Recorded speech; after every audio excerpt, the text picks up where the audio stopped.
I want to take this opportunity to underscore a highly commendable achievement of our shipbuilding venture. Our collaboration with various partners has enabled Kenya to develop notable shipbuilding capacity. This has been accomplished under exceptional circumstances in that the project achieved significant saving of resources for the exchequer. The level of savings made by this project enabled the exchequer to redirect sufficient funds to undertake a midlife refit of a warship, making the KNS Shupavu the first naval ship to undergo a midlife refit in Kenya. The technical capacity and efficiency of our shipbuilding is here for us to see.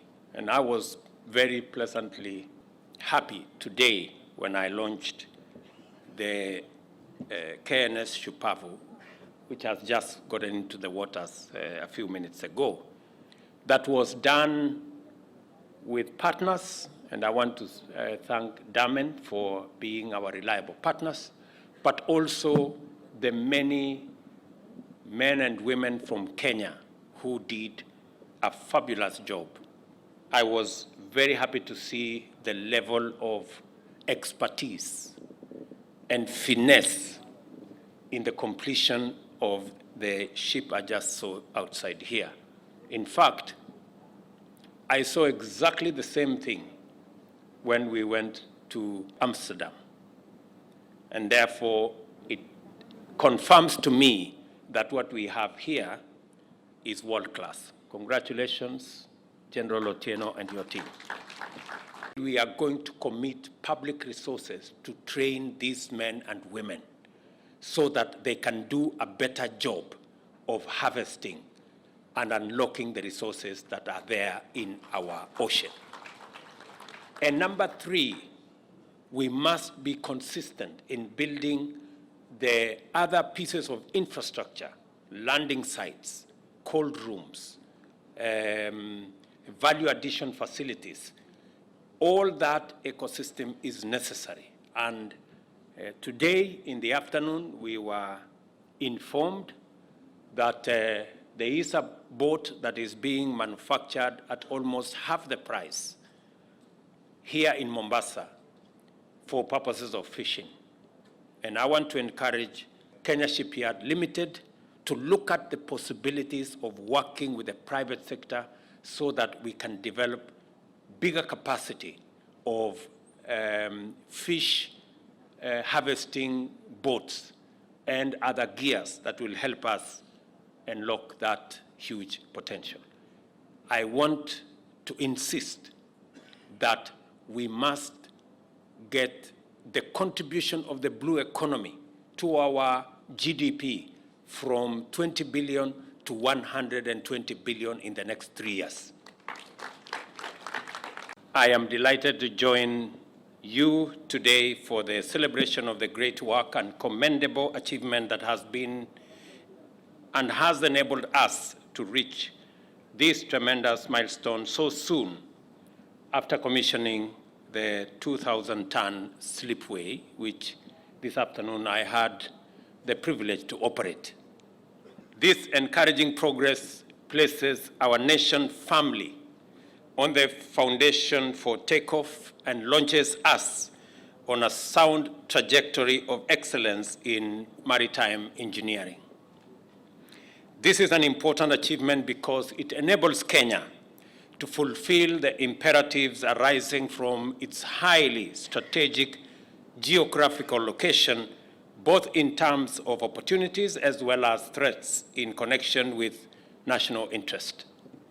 Our country is situated at the center of the expansive and abundantly endowed Western Indian Ocean Rim, which directly caters for a region of 60 million people who rely on the ocean for their livelihoods. Access to food and other maritime resources, as well as transport for goods and services, which is vital for local, regional, and international trade, must be guaranteed, regulated, and also must be secured. The blue economy is an integral sector of our vision for national prosperity and a critical driver of our bottom-up economic transformation agenda.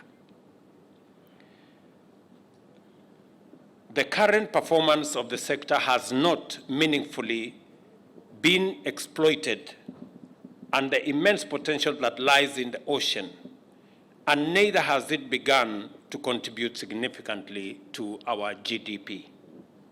As I said earlier in the day, as I said yesterday and the day before, it is our intention that the blue economy that today contribute between 15 and 20 billion Kenya shillings to our economy and our GDP, we should scale it up.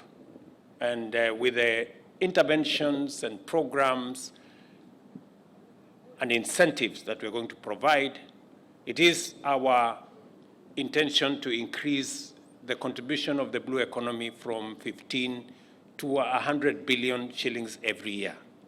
Money we have put in the budget, I think it's about 600 million shillings in the budget. We must make Liwatoni operational, hopefully before January. We must make Liwatoni operational.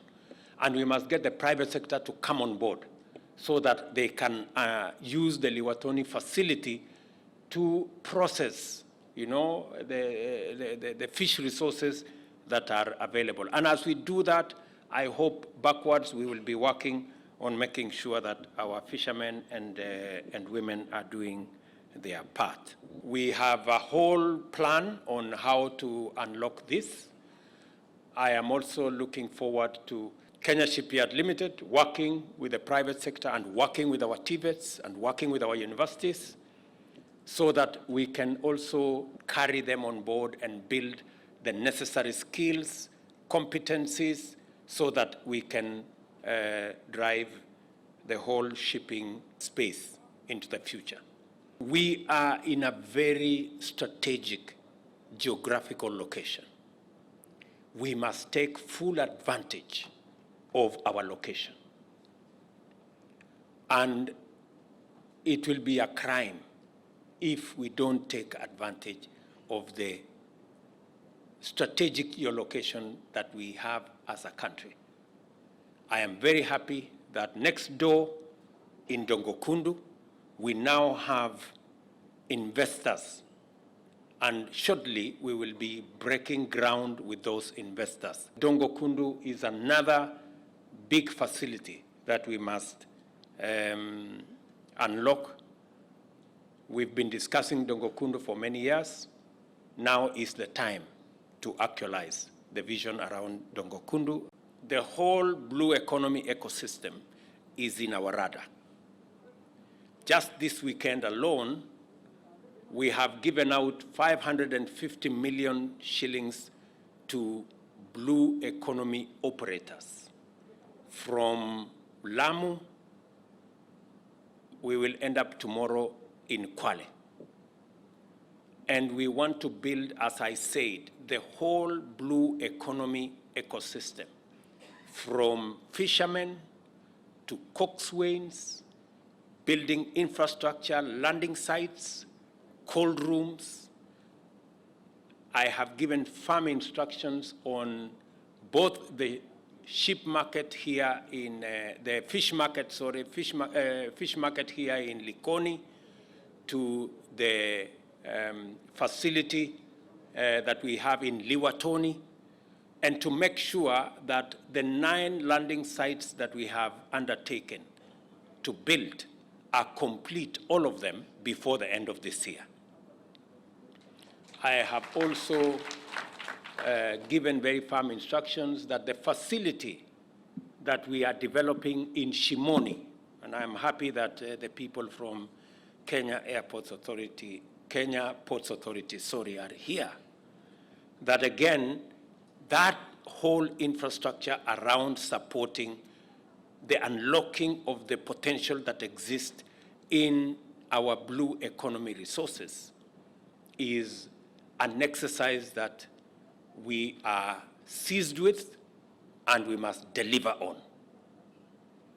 I am very happy, General, today that as we launch this warship facility that is going to secure our waters.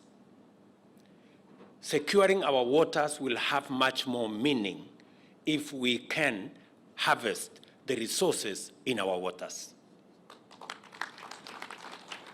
Spending our hard-won resources in securing our waters without a commensurate exploitation of the resources therein, we would not be using our resources appropriately or in a cost-effective manner. The Kenya Shipyards is therefore set to be our strategic anchor in the development of our blue economy. Its performance so far strongly indicates capability to catalyze the growth of this sector by driving domestic investment while attracting foreign direct investment, as well as the primary engines of a comprehensive industrial ecosystem, complete with fully fledged clusters. Shipbuilding will not only develop maritime assets, capabilities, technologies, and skills that will enable blue economy stakeholders in fisheries, maritime transport, natural resource extraction, marine renewable energy, and marine security to be competitive and profitable. It will also positively affect auxiliary and support enterprises, which will ripple and cascade throughout our national economy. Under our economic transformation agenda, we are ready to fully leverage every blue economy opportunity anchored on primary shipbuilding activity through a robust investment and other interventions. It is therefore of fundamental importance that Kenya Shipyards continue improving its overall capacity to effectively support the marine industry.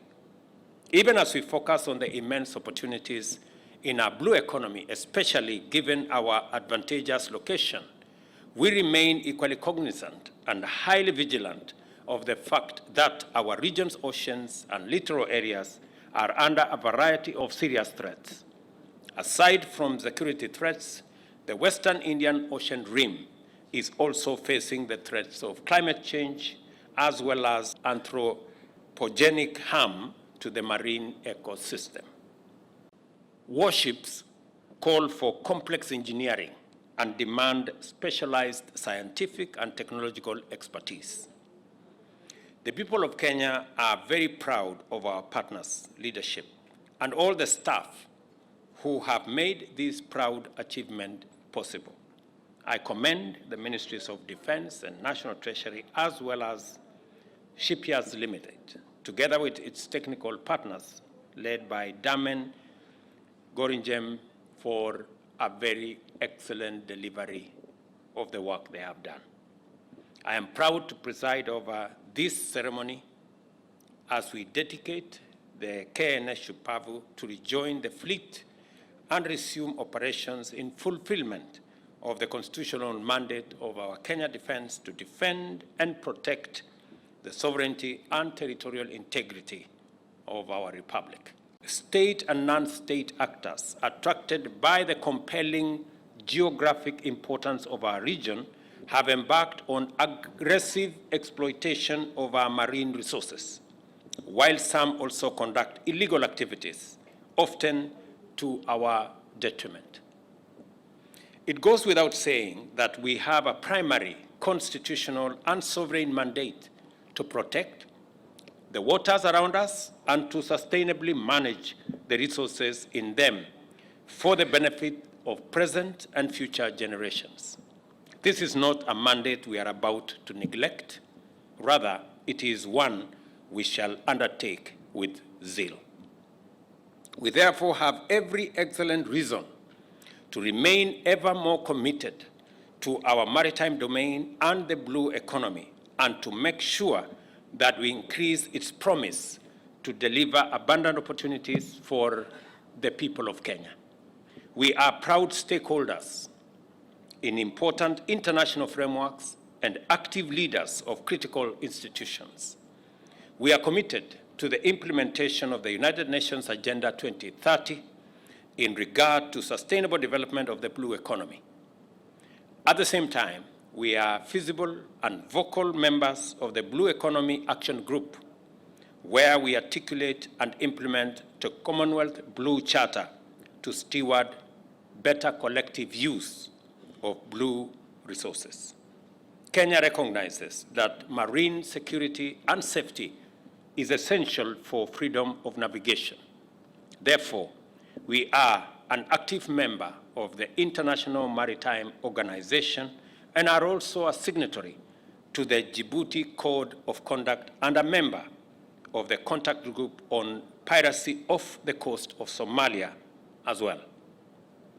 These commitments are duly recognized internationally, and it is absolutely vital that we complement these credentials with demonstrable regional and global leadership in all matters connected with shipbuilding, repair, and maintenance, as well as general maritime affairs. The government is therefore pursuing a vision of making Kenya shipyards a center of shipbuilding and maritime excellence. In the ocean, we already have people who are harvesting our resources. We already have huge ships harvesting our resources. We have general here going to protect the ocean. How can we protect the ocean so that other people can harvest our resources? Surely.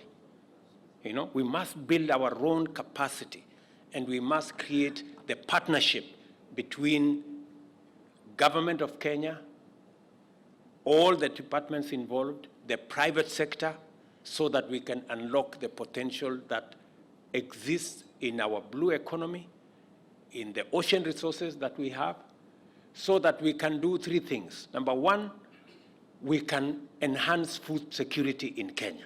Number two, we can create jobs for the many young people who today are being harassed with drugs and crime and many other things. And number three, we can use it to grow business, to grow our economy. So there is every reason for us to be able or to do this, and to do it with as much commitment and to deploy as much resources as possible. Beyond our immediate maritime domain, we must take maximum advantage of the global opportunities inherent in this space. We must explore oceans beyond for possibilities of collaboration, partnership, trade, and investment in the Pacific Ocean and even further beyond. To make progress in this connection, it is necessary to develop the strategic dynamism necessary to form partnerships and collaborate with various state and private sector players in order to secure sea lines of transport and communication safe and conducive for efficient and sustainable exploitation of maritime resources.